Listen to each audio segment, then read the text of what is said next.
Welcome back. Thank you. Thank you so much for having me back. Happy spring. Happy spring, and I just realized today is exactly 2 months since its launch.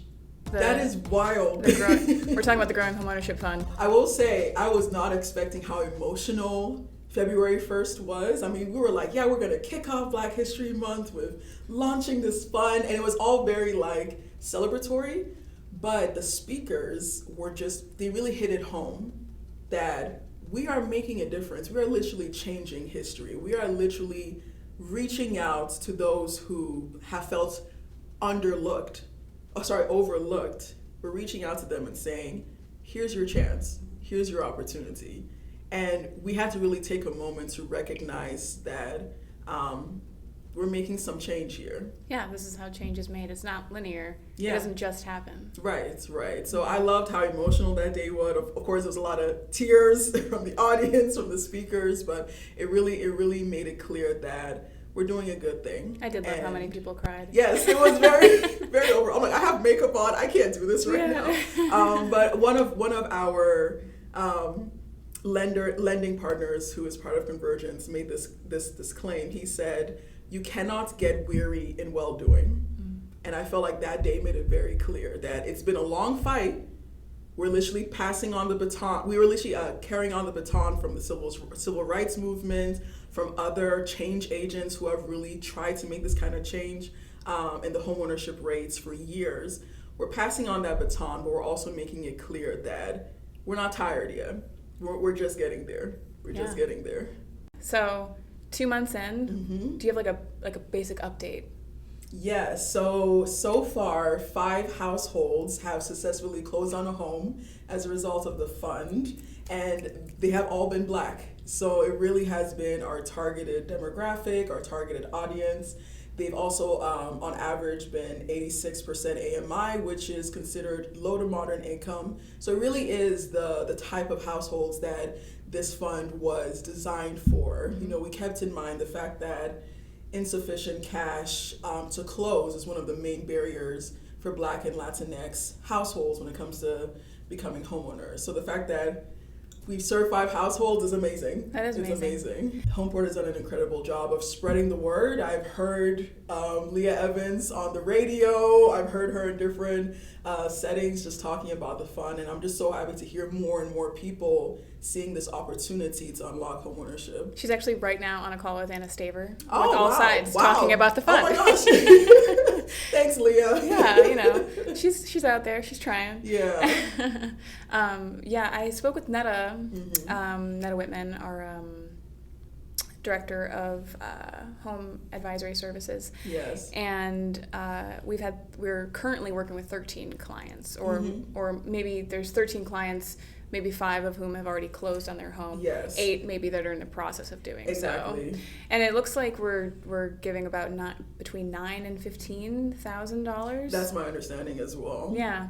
How do you determine how much someone gets? So honestly, for the fund itself, it's a 5-to-1 match to savings. So you, the applicant, have to have something in savings to get up to the full $15,000. We really want to make sure that you have some skin in the game. But even the whole point of having savings is to show that you already have built that habit and that you're invested in this journey. But the good thing is you don't even have to touch your savings to cover some of these closing costs or down payment costs. So that's how you get the full $15,000, is to have at least $3,000 in your savings. And to show that you're prepared to pay the loan back. Exactly. Exactly. So I know that we started the fund with $1 million in the bank with it to help. Yes. Has more funding been secured? So I can't speak too much about it, but there's an exciting new program coming to Columbus, to Franklin County in the next couple of months. And it really is intended to exponentially increase the reach of the Maude Hill Growing Homeownership Fund and other programs that are currently in our market. So I would say keep your eyes peeled to the newspapers, because there's just more funding circulating, and especially for the type of demographics we're serving, first generation home buyers who really do not have that legacy of homeownership to really make a significant difference in their own journeys. So like I said, keep your eyes peeled. Keep your eyes peeled. What kind of funding or do we need to really make a big difference here in Franklin County? So it's a lot. The thing is, there's a lot of programs already there, and a lot of the banking partners who invested in the Maude Hill Growing Homeownership Fund also have their own down payment assistance programs. The main thing that was that Convergence found to be a gap was the flexibility of these funds. So many of them had certain restrictions. They could not be stacked with other funds or other programs, or there was a DTI requirement, a debt to income ratio requirement, or a credit score requirement. So when we built the Maude Hill Growing Homeownership Fund, we recognized that these restrictions are barriers in the marketplace for Black, Latinx, and minority households, and they do create some kind of discrepancy in the type of people who can close on a home. So with that in mind, when thinking about the type of funding that we still need that flexible cash flow. Again, the Maude Hill, awesome, but it's up to $15,000. We are very cognizant of the cost of houses out there, and they are still increasing. I think the last report I heard that the average home sales price in Franklin County is about $354,000. Yeah. You can afford that, and $15,000, to put towards your down payment can go a long way.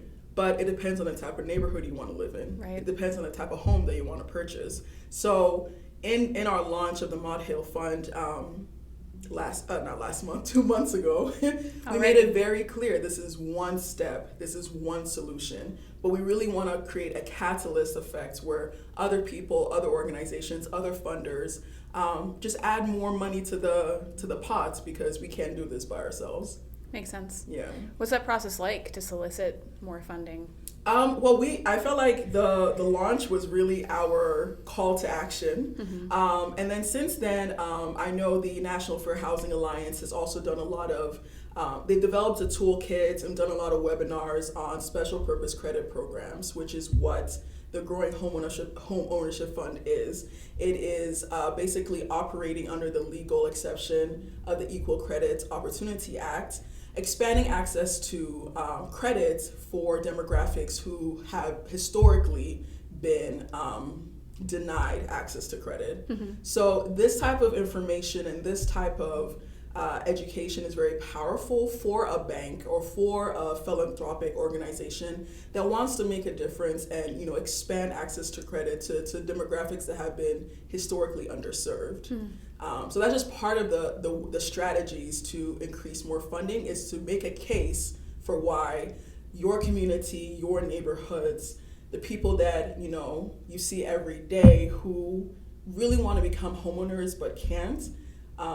The special purpose credit program is one way to create a fund targeted towards those populations. Have you gotten more engagement with Bloom? Yes. Okay. We definitely have, especially with the we have a home buyer readiness program. We just closed enrollment yesterday, but people who tried to access the fund realized that their credit scores were not in the right place or their debt's not in the right place, and then found out that we have this free program, Home Porter's a part of it, to get your credit score up, to get everything, off their record. So we've definitely seen more people funnel into the program as a result of this program. I think same, like we had our home buyer education classes were packed. Yeah, Netta was telling me, which is exciting, like more people are like, okay, what can I do? This is possible. It's a wake-up call, Yeah. And then the other thing too is we've also received inquiries from practitioners who are like, I love what you're doing. This has been my life's work, and I'm glad there's an organization like you that is making this happen. How do I join in? So that's been exciting as well, to have new partners as a result of the launch. Yeah, I'm just glad the word's getting out and people are listening and people are interested, and hopefully it just bodes well for continued growth. So now I have to ask, have you had any backlash from people who are in their feelings? I wouldn't say backlash. Something that Carly Booth, my executive director, and I talked about. If we aren't, ruffling a few feathers, are we really doing good work? Right. So there have been a few ruffled feathers, I will say. I think it's people who may not have a full understanding of, again, the legal exception that we're operating under. This is not just us providing preferential treatment. It's us recognizing the data, the gaps that exist in homeownership, and using the law to provide access to credit, like I said, to communities that have been historically, again, the history is there, that have been historically underserved. Yeah, to address a disparity. Exactly. Yeah. So I think the more SBCP is the abbreviated version, the more SBCPs that are out there, the more conversations we're having about the history of racially restrictive covenants, redlining, blockbusting, the more education that people have at their disposal to understand that what we're doing is not discriminatory. In fact, it is to repair and rectify discrimination. And there are programs out there that are open to all. That part. This is, again, being focused in the type of people we're serving is in no way taking away from the programs that are serving more people, that have more, I guess, more open demographic requirements. But the case still remains. The Black-white homeownership gap is 32%. The Latinx and white homeownership gap is 27%.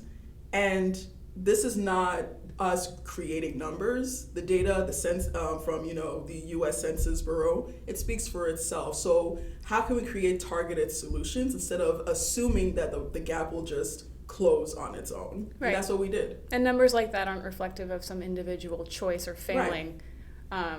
It's indicative of a wider, sweeping problem. Systemic problem. Yes, Exactly. Well, I'm glad that it hasn't been too much of a backlash. It hasn't. Again, if there hasn't backlash, I feel like maybe HomePort has received the majority of it, but then you all have the gumption and the data and the experience in this industry to combat it. So we were very confident in our selection of who would be the administrator, and you have proven us right every step of the way. Yeah, because when people say, "Where's this for me?" we can point them. Exactly, that part. Yeah. This is for you. Yeah, here's this for you. Yeah. Yep. And those who are Black, Latinx, and minority who say, what is out there for me? Mm-hmm. This is an option. Mm-hmm. And that's where we see, the greatest impact, the greatest change is in the eyes of the households who did not think homeownership was possible for them and now are able to actually tap into those resources. You're just one step close to getting your home, but need that extra funding. Tap into this resource, tap into the Growing Homeownership Fund, reach out to your lender. They have to apply on your behalf. Reach out to HomePort if you have any questions. But yeah, just get in where you can. It's there. Yeah.